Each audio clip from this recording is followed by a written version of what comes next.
So here we have the oldest box that I've got in my collection of Snap-on tools. It's a Crowfoot box. I'm thinking from the 1960s. It says on here, made in Canada. So it's Canadian Snap-on.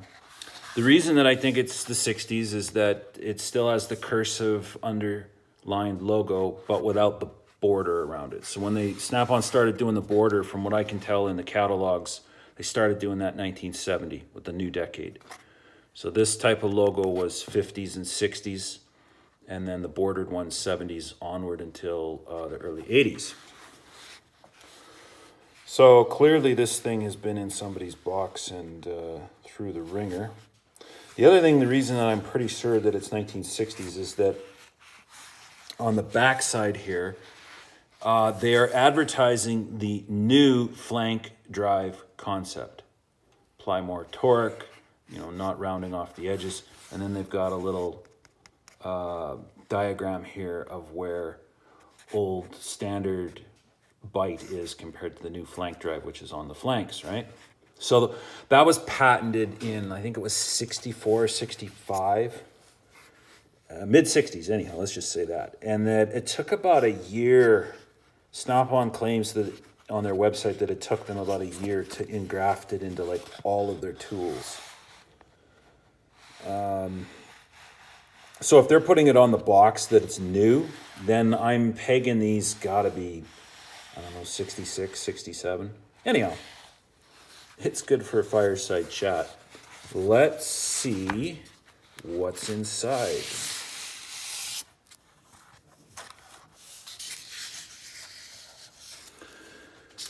So when I got them, they had definitely been used, not abused. They have the right amount of patina on them. No owner marks were on them.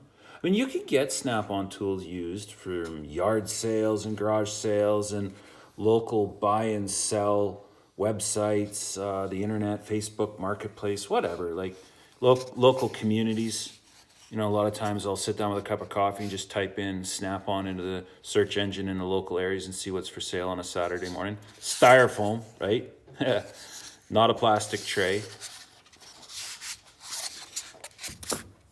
Here is the 11/16. So there you can see the Snap-on flank drive.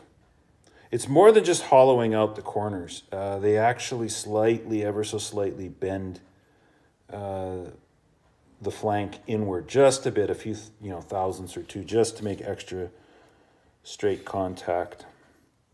Made in Canada, back when they had a foundry in Ontario. So I don't use these a whole lot because a lot of the equipment that I have is not got SAE, so I use a lot of metric. This is my metric set in 3/8 drive. 9mm all the way out to 18. I picked these up used as well. They're in good shape. 18 and the 16 get the most use with power steering hoses on GM products. I own a number of GM trucks, pulling my construction trailers and stuff like that. So what I did with these was I picked up the metrics first, and then I saw these standards, and I thought, hey, why not get them both, right? Why not get one and then get the others? And then I had a cheapie set. Nothing wrong with it. Never broke anything. Never had anything break or round anything off, like everybody says. So I gifted them to a friend of mine that was into tools and didn't have very much. He's just building up his collection. So one day I just handed him all the tools. I said, here's some metrics and from some standards.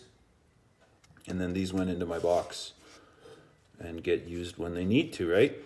They're not an everyday tool unless you're doing front end work and power steering work, which I fix when it's time for maintenance or something's broken. I'm not a full-time mechanic at all, by any means. Never have been.